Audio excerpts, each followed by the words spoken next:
하나님의 말씀, 성경은 사실 쉽게 우리에게 열려지지 않습니다. 너무 잘 아는 본문일수록 더 주의를 기울여 접근해야 합니다. 오늘 우리가 살펴볼 이 다윗 이야기도 마찬가지입니다. 오늘부터 약 한 3개월 정도에 걸쳐서 이 다윗 이야기를 시리즈로 말씀을 드릴 계획입니다. 이런 계획을 들으시고 사실 실망하시는 분들도 있을 겁니다. 이미 다 알고 있는 이야기인데 새삼 그렇게 길게 말씀을 할 필요가 있느냐 이렇게 생각하실 수도 있는데, 왜냐하면 더 이상 다윗 이야기를 통해 가지고는 우리가 받을 감동이 별로 있겠느냐 이렇게 생각할 수 있다는 얘기입니다. 과연 그럴까요? 진정 다윗 이야기를 여러분들은 다 알고 계십니까? 저는 그렇게 생각하지 않습니다. 그러니까 제가 다윗 이야기를 설교하는 것이겠죠. 제가 여러분들에게 성경에서 잘 알려지고 너무나 잘 알고 있는 이야기들을 읽으면서 별 감동을 받지 못할 때 그 이야기들을 새롭게 읽고 감동을 받을 수 있는 팁을 하나 알려드리겠습니다. 우리는 이미 이야기의 흐름을 다 알고 있기 때문에 긴장도, 스릴도, 슬픔도, 기쁨도, 그리고 감동도 느낄 수 없을 때가 많습니다. 그렇다고 이미 알고 있는 것을 머릿속에서 몽땅 지울 수도 없습니다. 저는 이제 목사입니다. 당연히 성경을 많이 읽었겠죠. 성경의 거의 모든 이야기들을 좀 알고 있다고 생각할 수도 있습니다. 그런 저도 여전히 성경을 읽으면서 감동을 받고 있습니다. 다윗 이야기를 통해서 제가 벌써 은혜를 입고 있고요. 그렇다면 어떻게 하면 되겠습니까? 도구를 이용하는 겁니다. 무슨 도구냐고요? 요즘 우리가 구할 수 있는 자료들이 얼마든지 많이 나와 있습니다. 저 같은 경우는 그 주석이나 신학서적들, 그리고 성경 사전이나 언어 사전 같은 그런 도구들을 사용을 합니다. 여기에다가 성경을 읽을 때 성경 전체를 열심히 읽습니다. 또 한 부분을 깊이 있게 세밀하게 전후 문맥을 살피면서 자세히 읽기도 합니다. 그러다 보면은 이 반복되는 단어나 구절들이 보일 겁니다. 그것은 중요한 내용들입니다. 여러분들이 사실 저처럼 이러한 자료들을 갖추라고 말씀드리는 건 아닙니다. 그러나 무엇보다도 본문을 자세하게 앞뒤 문맥과 중요한 단어들을 살피면서 읽는 것이 우선 중요하다는 말씀을 드리는 겁니다. 오늘 본문을 설교하는 것을 따라오시면은 제가 이 본문을 어떻게 읽고 있는가를 아실 겁니다. 그리고 성경을 읽는데 이런 툴들에 너무나 많이 의존하는 것, 이것만 의존하라는 말씀은 아니고요. 여기에 성령의 감동하심은 당연히 필요한 거죠. 그리고 하나님께서 성경을 읽을 때 베푸시는 은혜나 감동의 단계나 과정들이 있습니다. 모두에게 획일적인 단계는 아닐지 모르지만은 처음 성경을 쭉 읽으시면은 이야기 자체를 통해서도 감동을 받습니다. 다음에는 이야기 속에서 나오는 한 구절을 통해 가지고 하나님께서 감동을 주실 때도 있고요. 좀 더 진행하다 보면은 단어 하나를 통해서도 감동을 받을 때가 있습니다. 저의 경우는 여기에다가 이제 앞에서 말씀드린 이런 툴들을 활용해서 좀 더 세밀하게 목사로서 말씀을 전하는 자로서 좀 더 깊이 들어가는 그런 과정들을 통해서 또 은혜를 입는 거죠. 오늘 이 본문 또 너무나 유명한 본문이고 다윗 이야기 자체가 너무나 잘 알려진 이야기들입니다. 이걸 새롭게 제가 시리즈로 설교를 하는 데는 이유가 있습니다. 제가 인물 시리즈 설교의 첫 번째로 이 다윗을 선택한 이유가 뭐냐면은 성경은 이야기의 보고입니다. 수많은 인물들의 이야기로 가득 차 있죠. 그 중에 제일은 우리가 예수님의 이야기를 담고 있는 복음서라고 다 얘기를 할 수 있습니다. 그 다음이 다윗이라고 할 수 있습니다. 이 다윗 이야기는 예수님 이야기를 제외하고 거대한 성경의 이야기 속에서 가장 넓은 자리를 차지하고 있는 단일 이야기에 속합니다. 그럼에도 불구하고 다윗 이야기에는 단 한 번의 기록도 없습니다. 그렇다고 다윗 이야기에 하나님이 계시지 않느냐? 그것도 결코 아니죠. 언제나 하나님께서 다윗과 함께하고 계십니다. 성경을 쭉 보시면은 대신에 다윗 이야기 내부에서 조용하고 꾸준하고 숨어서 함께하고 계심을 보게 된다는 얘기입니다.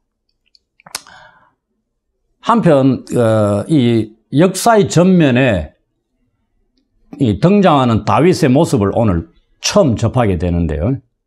예수님의 출생 시의 모습하고 오버랩되는 부분들이 있습니다. 두 분 다 유대인의 왕으로 세워집니다. 그러나 당시 사람들에게 나타나실 때 이들은 존재감이 없었어요. 주위 사람들로부터 무시를 당했습니다. 다윗은 부모와 형제들로부터, 예수님은 유대 백성들로부터. 이렇게 이스라엘 역사의 전면에 등장한 다윗이 어떻게 가장 위대한 왕으로 인정을 받게 되었느냐, 그 과정을 앞으로 우리는 살펴보게 될 겁니다. 먼저 이 오늘 본문의 구조를 간략하게 제가 말씀을 드리겠습니다. 왜 16장 1절부터 보지 않고 15장 34절부터 봤느냐? 제가 설교하는 걸 쭉 따라오시다 보면은 성경을 어떻게 읽고 있는가를 알게 된다고 말씀하셨죠. 이 15장 34절과 16장 13절, 본문의 맨 첫 구절과 맨 끝 구절을 한번 보십시오. 어떻게 나오냐면 맨 첫 구절 15장 34절에 사무엘이 사울과 결별하고 라마로 갑니다. 그 다음 16장 13절 부분에 어떻게 나오죠? 사무엘이 다윗을 왕으로 세우고 라마로 갑니다. 그 가운데 있는 본문 16장 1절부터 13절 이 본문이 뭐죠? 사무엘이 베들레헴으로 가서 다윗을 왕으로 기름 붓는 내용이 들어온 겁니다. 라마가 앞뒤로 감싸고 그 안에서 베들레헴에서 다윗을 왕으로 기름 붓는 이 내용이 이 본문의 구조입니다. 그래서 제가 15장 34절부터 본문을 읽게 된 겁니다. 구체적인 거는 이제 설명을 드리기로 하고요. 구조가 이렇게 되어 있다는 얘기입니다. 그러면은 15장 34절로 35절 이 부분부터 먼저 보시면은 사무엘이 라마로 가고 사울은 기브아로 각자의 길을 갑니다. 다 고향입니다. 라마가 사울의 고향이고요. 사무엘의 고향이고요. 기브아가 사울의 고향입니다. 통치 핵심 지역이 기브아입니다. 그리고 이후에 사무엘이 죽는 날까지 사울을 다시 가서 보지 않았습니다. 이렇게 나오죠. 이 말은 뭐냐면은 나중에 또 만나는 경우가 있습니다. 오늘 이제 이야기를 쭉 살펴보면 나오는데요. 이 말이 뭐냐면은 이 둘이 선지자와 왕으로서 관계를 맺었잖아요. 이 실질적인 관계, 도움을 주고받는 이 관계가 완전히 끝났다는 것을 보여주고 있다는 얘기입니다. 한 번도 안 만난다는 얘기가 아니고요. 그리고 사무엘이 사울을 위해서 설포했다 돼 있습니다. 좀 길게 설포했다는 것은 우리가 16장까지 이어서 보게 되죠. 더 중요한 게 뭐냐면 여호와께서 사울을 이스라엘 왕으로 삼으신 것을 후회하신 겁니다. 너무나 안타까운 일이죠. 이유가 뭐냐? 사울이 왕으로 세우실 때의 상황, 사무엘상 15장 같은 데 보시면 그가 스스로를 겸손히 여겼다 돼 있습니다. 그때 하나님께서 그를 이스라엘의 왕으로 삼으셨습니다. 근데 급히 세우셨죠? 왜? 갑작스럽게 이스라엘 백성이 하나님께 왕을 요구한 겁니다. 하나님이 왕을 세우려고 의도를 갖고 계신 게 아니었다는 얘기입니다. 이스라엘 역사에서. 그러나 세움받은 사울이 하나님을 따르지 아니했고요. 명령을 행하지 않았습니다. 명령 불복종한 거죠. 그리고 하나님의 말씀을 버렸다 되어 있습니다. 그래서 하나님께서도 사울을 버렸다고 말씀하고 있는 겁니다. 먼저 사울이 하나님을 버렸어요. 그러니 하나님이 사울을 버리고 여기서 세우신 것을 지극히 아파하셨고 슬퍼하셨다는 얘기입니다. 후회하셨다는 표현을 하고 있죠. 이 구절, 여호와께서 사울을 이스라엘 왕으로 삼으신 것을 후회하셨다는 이 구절은 사울 이야기 전체 중에서 가장 슬픈 내용입니다.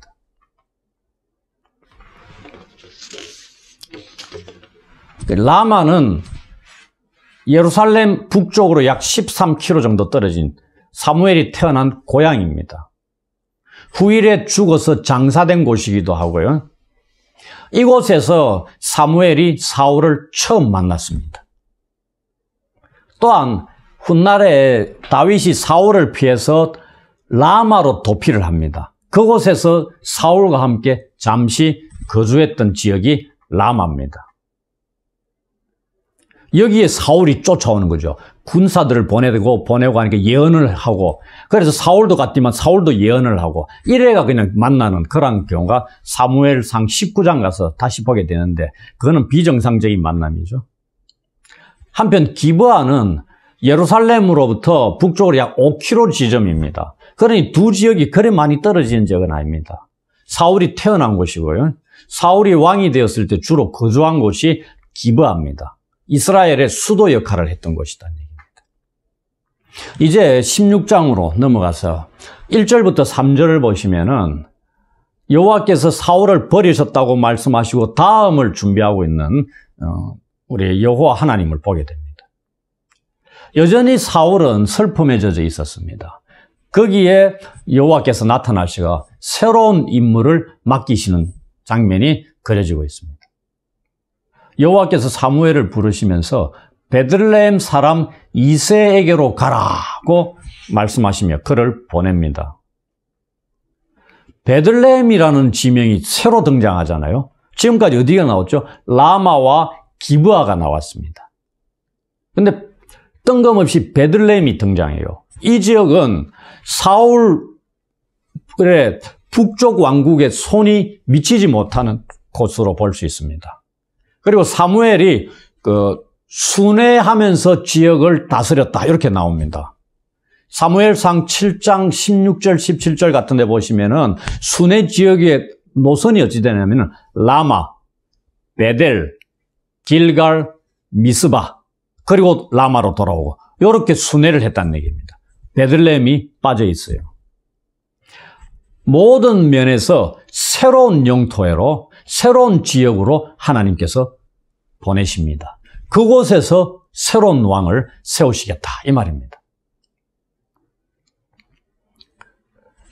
그리고 베들레헴의 이새의 집으로 보냅니다. 제가 성경은 전체를 열심히 읽으시라 이런 말씀하고 부분은 세밀하게 읽으시라 말씀드렸잖아요. 베들레헴 사람 이새 딱 하면 우리가 또 어디를 살펴봐야 되겠습니까? 룻기 4장 17절로 딱 가면은 이 이새의 할아버지가 룻의 남편 보아스로 나옵니다. 족보가 나온다는 얘기입니다. 룻 이야기에 이새도 등장하고 다윗도 등장합니다. 성경이 그래 되어 있어요. 여기에 보내신다 이 말입니다. 하나님이 이런 분이라는 것. 창세기부터 계시록까지 하나님 손 안에서 역사가 이루어지고 진행이 되잖아요. 하나님이 한치의 오차도 없이 이루어 가시는 분입니다. 그의 아들 중에서 한 왕을 보셨다고 미리 말씀합니다. 이 보셨다는 이게 뭐냐면 히브리어로 라마입니다. 라아 이런 뜻입니다. 이게 뭐냐? 미리 선택하다 이런 뜻입니다. 그러니 여호와께서 이미 이새의 집에 있는 아들들 중에 한 사람을 미리 선택해 놓았다 이 말입니다. 하나님께서 사울 대신에 새로운 이스라엘 왕을 이미 선택하셨다고 사무엘에게 알려주고 있는 겁니다. 그리고 사무엘을 보내가 그 일을 시행하라고 명령하시는 거죠. 하나님께서 사울의 후임자를 점 찍어 두셨다는 것을 우리는 알 수 있습니다. 이것은 사무엘이 베들레헴을 향해서 첫 발을 디디기도 전에 미래의 왕을 선택하시는 일이 이미 끝이 나 있었다는 점을 드러내고 있습니다. 우리는 이것을 사무엘상 13장 14절에서 이미 확인하고 있습니다. 거기 보시면은 여호와께서 그의 마음에 맞는 사람을 구하여 여호와께서 그를 그의 백성의 지도자로 삼으셨느니라, 이런 말씀이 나옵니다. 지금 16장이죠. 13장에 이미 말씀을 하고 있습니다. 사울의 후임으로 새로운 왕 세우는 것, 사무엘의 일이 아니고요, 인간의 일이 아니고 하나님의 주권적인 행동이었다는 것을 말씀하고 있죠. 그러나 지금 사울 왕이 살아 있습니다. 죽은 게 아니죠. 그러한 상황에서 새로운 왕을 세운다는 것은 그 명령을 받은 사무엘에게 또 위험하다는 것 당연히 느낄 수 있죠. 이럴 때 여호와께서 제사를 말씀하고 있습니다. 사무엘이 누구죠? 하나님께 제사를 드리는 일을 맡은 자입니다. 이를 통해서 사울의 의심을 피할 길을 또한 마련해 주시는 거죠. 그러면서 보냅니다. 한편 여호와께서는 백성들이 원해서 세우신 사울을 이스라엘 왕으로 삼으신 것을 후회하셨습니다. 그러면서 그 후임자로 새로운 왕을 또 세우죠. 이제는 후회하지 않으시는 탁월한 선택을 하셨을까요? 사울을 이어 이스라엘 왕으로 세우시기 위해서 여호와께서 선택하신 자의 모습이 어떠했을까요? 실패한 사울보다는 더 나은 무언가가 있을 것이라고 우리는 충분히 기대할 수 있을 것입니다. 본문에서 우리는 여호와께서 선택하신 인물이 누구며 어떠한 자인가를 만나게 됩니다. 이어서 말씀하시기를 내가 내게 알게 하는 자에게 나를 위하여 기름을 부을지니라, 이런 말씀입니다. 여호와께서 사무엘에게 택하신 자에게 기름 부으시라는 이유가 뭐죠? 나를 위하여입니다. 이 왕이 누구를 위한? 여호와를 위한 왕임을 강조하고 있다는 말씀입니다. 아주 독특한, 특이한 말씀 아닙니까? 이스라엘 백성을 위해서 세우시는데 기름 부으라고 보내실 때는 나를 위해서 기름을 부어라, 이런 말씀입니다. 이 다윗은, 이 세울 왕은 나를 위한, 여호와 하나님을 위한 왕이었다, 이 말입니다. 멋지죠? 이 탁월한 선택이다, 이 말입니다. 4절, 5절 보시면은 이제 사무엘 선지자가 베들레헴으로 갑니다. 그리고 성읍의 장로들이 막 떨미다. 떨면서 사무엘을 영접합니다. 왜 벌벌 떨겠어요? 하나님의 선지자죠. 그리고 사무엘의 지위나 권위에 대해서 장로들이 존경심을 표현하고 있는 건 당연한 거고요. 또 다른 거는 만약에 사무엘이 정치적인 의도를 가지고 방문을 했다 그러면 두려워 떨 수밖에 없는 거죠. 하나님의 말씀을 가지고 오는 거니까요. 무슨 일이 벌어질지 모른다는 얘기입니다. 역사적으로 보면 선지자들이 왕을 폐하고 새로운 왕을 세우고 누구가 죽을 것이고 뭐 이런 말씀들 많이 하잖아요. 하나님의 심판에 대한 말씀도 많이 하시고. 그러니 사무엘이 이 당시에 이스라엘을 통치하는 그런 큰 영향력을 가지고 있었던 인물입니다. 그걸 모든 이스라엘 백성들이 다 알고 있었고요. 그러니 그분이 우리 성읍에 이 2세가 살고 있는 베들레헴이 크겠어요? 조그마하죠. 거기에 방문을 했으니까 두려워 떨 수 있는 거죠. 그러면서 영접을 합니다. 그런데 평안을 위해서 왔다. 제사를 드리기에 왔다. 그러니 2세와 아들들을 성결하게 하고 이 제사에 참여하라고 초청합니다. 그런데 이 위의 내용들을 우리가 읽어봤지만 그 자리에 2세의 아들들 중에 막내가 빠집니다. 이게 뭘 의미할까요? 아버지나 형제들에게 있어서 막내에게 이 사실을 알리지 않았다는 것을 우리가 충분히 짐작합니다. 그들의 생각에는 막내는 이 자리에 있을 필요가 없다는 그런 생각을 갖고 있었던 거죠. 낄 자리가 아니다 이 말입니다. 막내는.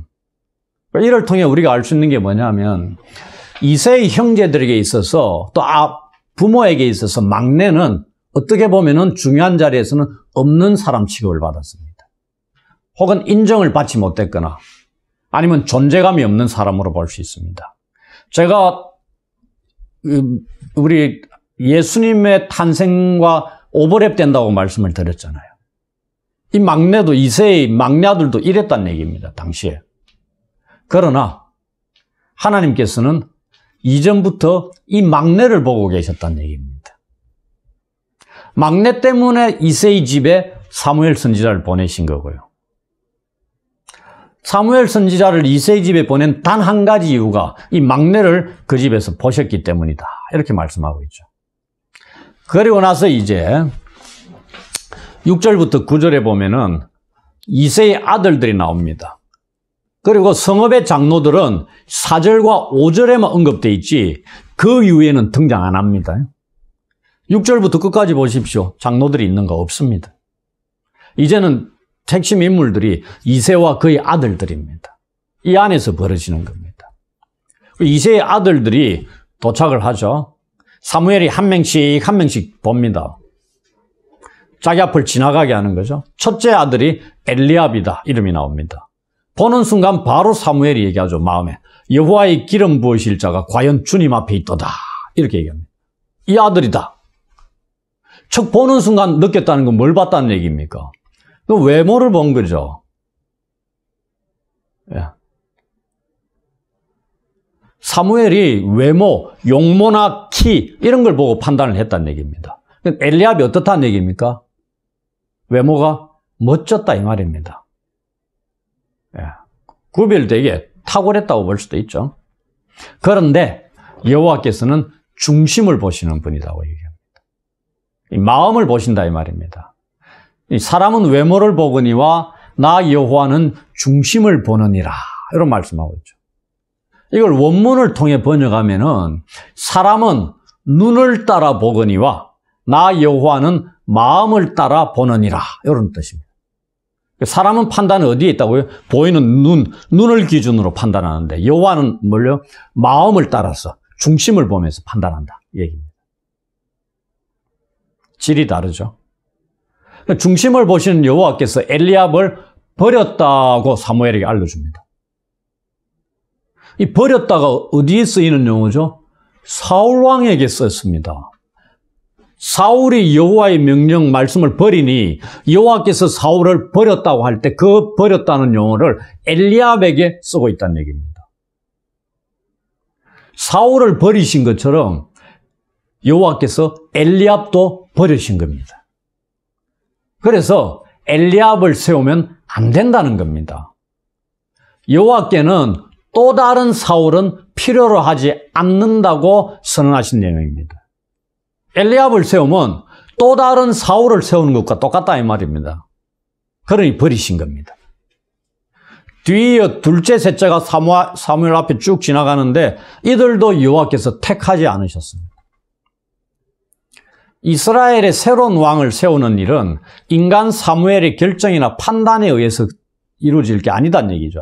전적으로 하나님의 주권적인 뜻에 의한 것임을 알려주고 있습니다. 이 10절을 보시면은 이어서 넷째에서 일곱째까지 사무엘 앞을 다 지나가게 합니다. 그래도 여호와께서는 이들을 택하지 않으셨습니다. 이세의 일곱 아들 모두가 중심을 보시는 여호와의 마음에 들지 않으신 겁니다. 하나님은 지금 자신의 마음에 합한, 마음에 맞을 정도로 확실한 왕을 필요로 하고 있는 거죠. 그 왕을 원하고 갖기를 원하고 계셨다는 얘기입니다. 이 넷째에서 일곱째는 이름도 언급이 안 되고 있죠. 나중에 역대상 2장 13절, 15절, 27장 18절에 보면은 이새의 8명의 아들 이름은 다 기록이 되어 있습니다. 근데 본문에는 언급도 안 하고 있습니다. 별 의미가 없다는 얘기죠. 7 아들이 다 지나갔는데 이 7이 뭐죠? 완전수입니다. 7이라는 게 그런 거잖아요, 성경에.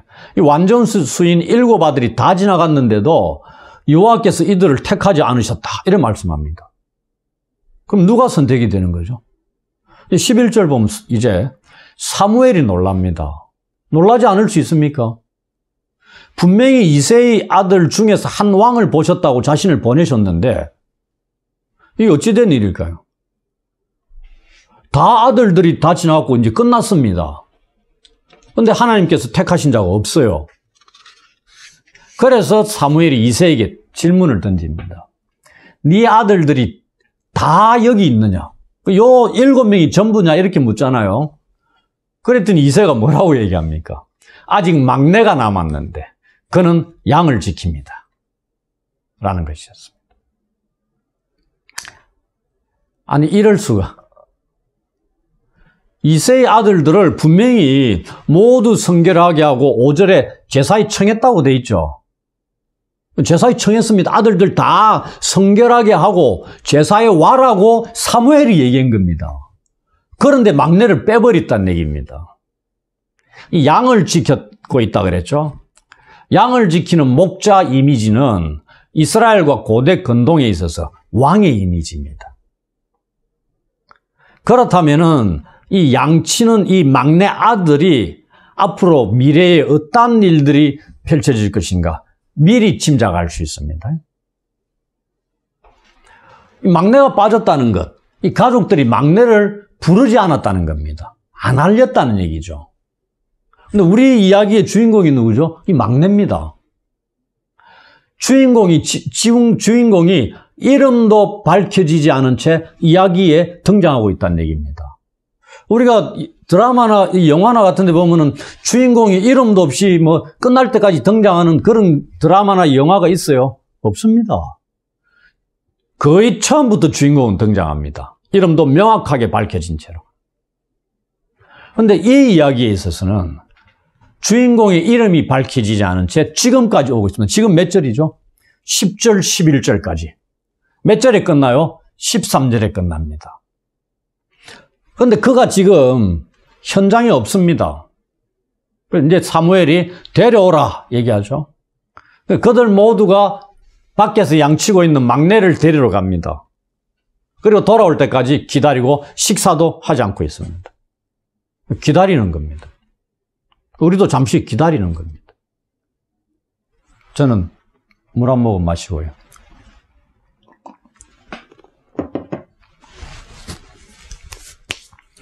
막내가 양을 지킨다고 그 아버지가 얘기하고 있죠. 이 막내 아들이 양치는 일에 죽도록 충성했다는 것을 알 수 있습니다. 다음 주에 제가 두 번째 다윗 이야기에 다윗과 골리앗 이야기를 말씀드릴 겁니다. 원래 그것을 오늘 첫 번째로 말씀을 드리려다가 이 본문을 읽다가 제가 이 본문에 감동을 입어서 이 본문을 첫 번째로 말씀을 드리게 된 겁니다. 17장 34절 35절에 보시면은 이 막내가 양을 치면서 얼마나 죽도록 충성했는가를 언급하고 있습니다. 다윗이 사울에게 말하되 주의 종이 아버지의 양을 지킬 때에 사자나 곰이 와서 양떼에서 새끼를 물어가면 내가 따라가서 그것을 치고 그 입에서 새끼를 건져내었고 그것이 일어나 나를 해하고자 하면 내가 그 수염을 잡고 그것을 쳐 죽였나이다. 상황은 이 본문에 대해서는 제가 다음 주에 자세히 말씀을 드리겠습니다. 지금 이 8아들 중에 막내입니다. 나이가 한 30대 했겠어요? 10대 소년이죠. 10대 소년이 양을 치는데 곰이나 사자가 와가지고 물어갑니다. 내가 쫓아가가지고 그 입에서 새끼 양들을 구해낸다는 얘기입니다. 그리고 곰이나 사자가 가만히 있겠어요? 달려들죠. 그럼 내가 수염을 뽑으면서 쳐주겠다 이 말입니다. 여러분들 소년이 사자나 곰을 싸워서 이기는 거 보셨습니까? 다음 주에 제가 자세히 말씀을 드릴게요. 이 지구상에 짐승들의 랭킹을 매긴 게 있습니다. 짐승 생태계에 있어서 최고 윗자리부터 한 20위까지 이르는 짐승들의 랭킹을 SNS에 올려놓은 게 있더라고요. 사자와 곰이 몇 등에 들어가는가. 제일 강한 짐승이 누구겠어요? 코끼리입니다. 두 번째가 유튜브에 나오는 코뿔소입니다. 코뿔소. 사자와 곰도 10위 안팎에 있는, 사자가 맹수의 왕이라 그러죠. 아프리카 그 초원에서는 거의 먹이사슬 랭킹 1위입니다. 근데 소년이 가가지고 잡아 죽였다는 얘기입니다. 근데 다음 주 가서 자세히 말씀드리고, 이렇게 그냥 양만 지킨 게 아니고요, 목숨을 걸고 죽도록 충성함의 양을 지켰습니다. 이것이 어쩌면은 여호와께서 한 가정의 목자를, 지금 이새의 집안의 목자잖아요. 이 목자를 이스라엘 민족의 목자로 세우신 핵심적인 요소일 수 있습니다. 그 전의 것으로 이것 말고 우리한테 이 막내 아들에 대한 다른 정보가 있습니까? 없습니다. 이새의 막내 아들이 그의 아버지 양떼를 치는 것, 이것은 17장까지, 다음 장까지 계속해서 특징적인 역할로 나타나고 있습니다. 여러 번 나와요. 16장 11절, 19절, 17장 15절, 34절로 36절. 16장과 17장에 걸쳐서 양을 치는 목자라는 이 특징적인 역할이 계속 언급되고 있다는 얘기입니다. 한 아버지의 양떼를 치는 막내를 하나님께서는 자기 양떼들인 이스라엘 백성의 목자로 세우시는 겁니다. 그러니 뭐가 중요해요? 양떼를 치는 그의 자세, 중심이 중요한 거죠. 중심을 보시는 여호와라 그랬잖아요. 가정의 가장이라면 가정을 꾸려가는 중심을 봐야 되겠고요. 직장이라면 직장 일을 해나가는 그 사람의 중심을 보는 겁니다. 근데 이 막내는 뭘? 양을 치는 자였어요. 목자, 목동이었잖아요. 그러면은 양을 어떻게 치느냐, 그걸 보는 겁니다. 그러니까 하나님께서 이 막내 아들이 양 치는 일에 얼마나 죽도록 충성했는가를 보신 거죠. 그러니 하나님께서 자기 양떼들이라고 얘기하죠. 이스라엘 민족을 맡길 수 있는 겁니다. 왜? 목숨을 걸고 충성되이 양떼들을 보호할 왕으로 생각하신 겁니다. 그거란 얘기입니다. 우리가 이런 얘기 나누는 중에 이제 막내가 도착했습니다. 밖에서 양을 치다가 들어오는 막내의 모습을 묘사하고 있는 구절을 한번 보십시오. 12절에. 성경에 이 막내, 히브리어로 하카토 이렇게 되어 있습니다. 이 무슨 의미냐면요, 우리도 막내라 그러면 그러지만은 하찮고 그다지 중요하지 않은 사람이라는 뉘앙스가 깔려있는 단어입니다. 중요한 자리에는 나서지 말고 빠져야 할 인물로 의미하는 게 막내입니다.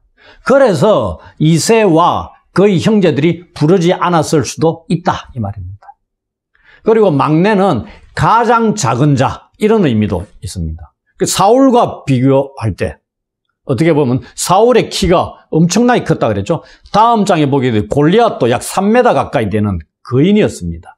그 거인과 가장 작은 자인 다윗이 붙어가 이기는 겁니다. 극단적인 대비를 이루면서도 이 막내가 승리하는 것을 우리는 다음 주에 보게 됩니다. 이게 하나님이 하시는 일입니다. 그의 모습이, 그의 빛이 붉고 눈이 빼어나고 얼굴이 아름답더라, 이렇게 되어 있습니다. 이것이 여호와께서 보신 왕의 외형적인 모습입니다. 분명히 사무엘이 엘리압을 딱 봤을 때 여호와께서 사람의 외모에 관심을 기울이지 말라 말씀하셨죠. 그러면서 엘리압을 버립니다. 그런데 여기에 막내의 외모도 구체적으로 언급되고 있어요. 이상 안 합니까? 이 막내의 외모를 한마디로 말하면 눈이 부실 정도였다 얘기입니다. 이러한 묘사가 나오는 것은 이 막내가 중심뿐만이 아니라 외모도 하나님의 마음에 들었다는 것을 알려준다고 볼 수 있습니다. 이 막내가 바로 여호와께서 사울을 버리고 이스라엘의 왕으로 택하신 자였습니다. 그래서 여호와께서 사무엘에게 이가 그니 일어나 기름을 부어라 이렇게 명령을 하십니다. 그리고 이제 마지막 13절에 우리가 보게 됩니다. 그리고 사무엘은 말씀을 따라서 이새의 아들 막내 아들에게 이제 기름을 붓습니다. 이 기름 부음의 행위, 우리가 일반적으로 기름 붓는 자들은 주로 몇 명이죠? 3명. 직분, 왕, 선지자, 제사장, 이들에게 기름을 부었습니다. 오늘 여기에 기름 붓는 행위는 사적으로 그리고 비밀스럽게 행해진 겁니다. 이스라엘 민족 앞에서 공적으로 행해진 것이 아님을 기억할 필요가 있습니다. 이 비밀스럽게 행해졌다. 이 말은 뭐냐면은 이 성경을 제가 자세히 본문을 볼 땐 자세히 보라 했죠. 사울이 와가지고 이새와 그의 아들 초청하면서 뭐라고 얘기했습니까? 내가 사울 왕을 이어서 왕이 될 자를에게 기름을 부으러 왔다. 이래 얘기했습니까? 전혀 왕을 세운다는 언급을 전혀 안 합니다. 뭐라고 얘기해요? 제사 드리러 왔다. 이렇게 암송아지도 데리고 왔잖아요. 암송아지도 끌고 오는 겁니다. 제사 드리러 온 겁니다. 그 제사 드리러 오는데 이새와 아들들 초청하는 겁니다. 그리고 지나가게 그 아들들 얼굴도 안 보면서 그러면서 사울과 하나님과의 관계 속에서 택하는 거거든요. 그 얘기거든요. 그래서 이게 기름을 붓는 게 사울과 이 사무엘과 하나님 관계 속에서 막내에게 붓는 행위입니다. 그래서 집안에서 진행되는 거고 사적으로 비밀스럽게 이루어지는 겁니다. 자기 형제들도 몰랐다. 왕으로 세워지는지. 왜냐하면 다음 주에 보게 될 전장에서 막내가 오니까 형이 엘리압 마지가 막 나무랍니다. 전쟁을 구경하러 왔느냐고. 이렇게 나무랍니다. 이스라엘 왕으로 세워졌다 그러면 왕으로 세워진 자에게 그래 할 수 있겠어요? 못하죠. 지금 여기서 우리만 알고 있습니다. 사무엘 선지자와 하나님과. 나머지는 몰라요. 그래서 사적으로 세워진 겁니다. 그걸 먼저 기억을 하셔야 됩니다. 이게 공적으로 세워져야 되지 않겠습니까? 이스라엘 왕으로. 그게 사무엘 하에 가서 비로소 두 번에 걸쳐 세워집니다. 사무엘 하 2장 4절에는 유다 사람들에 의해서 유다족 속의 왕으로 기름 부음 받습니다. 그래서 유다 왕으로 7년 6개월인가 헤브론에서 왕을 하죠. 그 다음에 사무엘 하 5장 3절에 가서야 이스라엘의 장로들에 의해서 이스라엘의 왕으로 또 기름 부음 받습니다. 그래서 결국은 40년을 왕 노릇하는 거죠. 거기서 또 33년 가까이 왕을 한다. 여기는 그런 의미입니다. 이날 이후로 다윗이 여호와의 영에게 크게 감동이 됩니다. 성령께서 함께 하신다는 얘기죠. 다음 절 14절 딱 보면 여호와의 영이 사울에게서 떠나는 언급이 되어 있습니다. 자, 떠나고 뭐가? 여호와가 부르신 악신이 그를 지배합니다. 고통스럽게 하죠. 이때 아이러니하게도 여호와께서 사울의 계승자로 기름 부음 받아 성령께 감동된 자가 다윗입니다. 이 다윗이 음악으로 악령에 의해서 고통당하는 사울을 치료해 줍니다. 하나님의 영이 떠나니 이렇게 돼야 됩니다. 본문의 마지막 구절 13절이 되었어야 하나님께서 사울 대신 이스라엘의 왕으로 선택하신 자의 이름이 그제서 밝혀지고 있습니다. 이름을 부른다는 게 뭐냐면 존중한다는 겁니다. 선택한다는 겁니다. 무시당하고 초대받지 못한 인물이었던 이 한 목동이 선지자와 성령에 의해 기름 부음을 받은 후 마침내 이름으로 불리게 되었다는 것입니다. 하나님께서 선택하신 자의 이름이 본문에 지금까지 한 번도 언급되지 않았습니다. 주인공임에도 불구하고. 선지자가 온 식사 자리에도 참여하지 못한 채 밖에서 양을 치고 있었던 이 이새의 막내 아들이 사실 누군지 궁금하지 않으셨습니까? 여러분들은 다 알고 있죠. 이 이야기를 처음 읽는 사람은 이렇게 전해주면 얼마나 궁금하겠어요. 아니, 막내가 누구지? 이스라엘의 왕으로 세워질 자인데 막내가 누구야? 그 이름이 뭐야? 궁금해할 수 있는 겁니다. 근데 우리는 다 알고 있으니까 감동이 없는 겁니다. 이 본문에 지금까지 이 주인공 이름이 등장 한번 안 하는 거에 대해서 관심을 안 기울인다는 얘기입니다. 근데 제가 말씀드렸죠. 관심을 가지고 그렇게 자세히 보면 왜 한 번도 언급이 안 됐지? 그리고 마지막에 13절에 왔어요. 기름 부음 받고 난 이후에야 그가 다윗이라는 것을 우리에게 알려준다는 얘기입니다. 얼마나 익숙한 이름입니까? 다윗. 교회 다니는 사람치고 누가 이 이름 모르는 사람이 있습니까? 다 알죠. 이제 이로써 이 다윗은 하나님의 합법적인 왕이 됩니다. 사울 왕이 존재할지라도 하나님 앞에서 버림받은 자잖아요. 그럼 하나님 앞에서 사울은 왕이 아니다 이 말입니다. 합법적인 왕은 누구다? 다윗입니다. 그리고 우리는 이제 17장부터 앞으로 이 합법적인 왕으로 세움받은 다윗이 어떻게 실질적으로 이스라엘의 왕이 되는가를 그 과정을 보게 된다는 얘기입니다. 아까 왕으로 세움받을 때 어떻게 사무엘하 2장, 5장에 가서 세움받죠. 그때까지도 왕으로 세움받지 못합니다. 쫓겨다니는 거죠. 그때서야 비로소 실질적인 왕이 되는 겁니다. 여기서는 하나님의 합법적인 왕으로 세움받는 거고요. 사무엘하 5장 4절에 보시면 다윗이 왕위에 세워질 때 나이가 30세라 이렇게 되어 있습니다. 지금 여기에 기름 부음 받을 때는 막내 아들입니다. 소년이라는 얘기입니다. 그런데 실제로 왕위에 오르기까지 오랜 기간 왜 그렇게 우리가 알고 있는 험난한 과정들을 겪게 되는 걸까요? 이를 위해서 우리는 이와 유사한 인물을 또 보게 되죠. 누구죠? 요셉입니다. 17세의 형들에 의해서 노예로 팔려가지고 이집트까지 끌려가는 인물이 요셉입니다. 그리고 그가 13년 동안 어려움을 겪고 30세가 되었어야 비로소 이집트의 총리가 됩니다. 그도 30세의 총리가 되고 다윗도 30세의 왕이 됩니다. 17세의 요셉이 이미 꿈을 받았어요. 꿈을 꿨잖아요.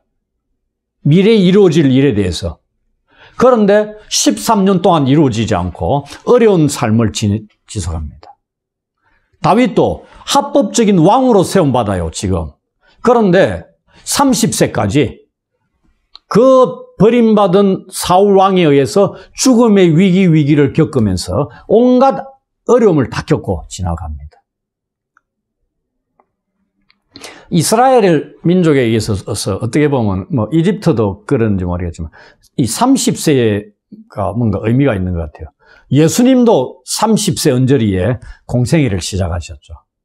공적인 일을 할 수 있는 나이가 30세인가 뭐 그렇게 생각을 할 수도 있겠는데 아무튼 30세가 그런 인물들 통해서도 우리가 확인을 할 수 있게 됩니다. 이 일을 마치고 사무엘이 떠나서 라마로 갑니다. 사무엘은 자신이 여호와로부터 이새의 집에 보냄받은 사명을 완수를 하죠. 그리고 왔던 곳으로 돌아갑니다. 오늘 본문에서는 사무엘이 다윗을 찾아갑니다. 이 둘은 이제 헤어지죠. 19장 18절에 다시 만납니다. 거기서는 다윗이 사울을 피해서 사무엘이 있는 이 라마로 도피하면서 그곳에서 만나는 장면이 나옵니다. 여호와께서는 사울을 버리셨다고 비록 말씀을 하셨는데 아직 이스라엘의 왕이 존재하고 있잖아요.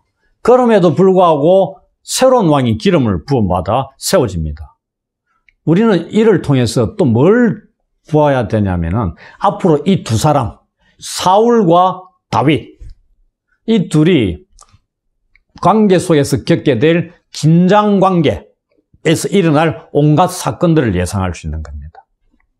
오랫동안 겪게 될 다윗의 파란만장한 삶이 이 둘의 긴장 관계 속에서 일어나게 되는 겁니다. 그걸 우리는 이제 살펴보게 되는 거죠. 저는 오늘 이 처음 내용도 이렇게 살펴보면서 하나님께서 은혜를 주시고 새로운 것들을 깨닫게 하시기 때문에 앞으로 살펴볼 다윗 이야기에 대해서도 기대가 됩니다.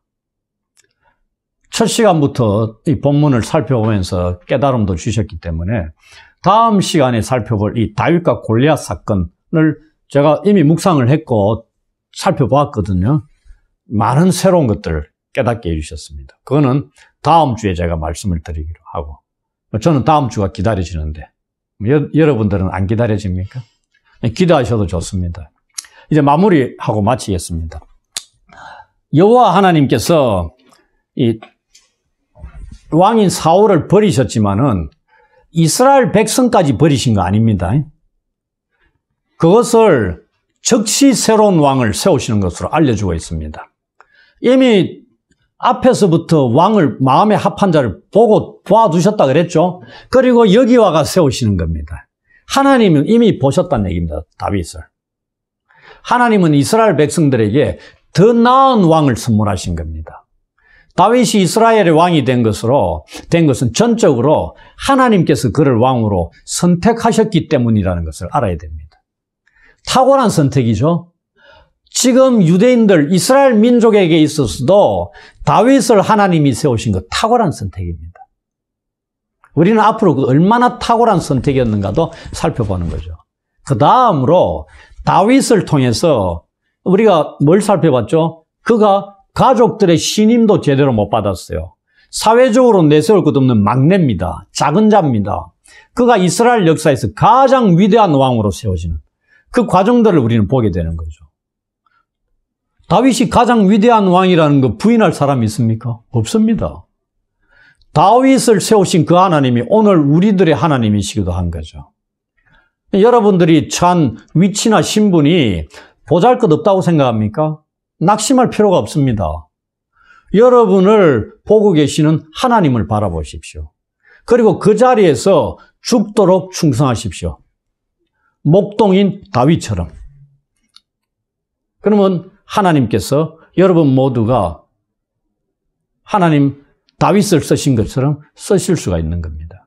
그래서 여러분 모두가 다 하나님의 마음에 합한 자로서 올 한 해 멋지게 쓰임받게 되는 이야기를 들려주게 되시기를 주의 이름으로 축원합니다. 아멘.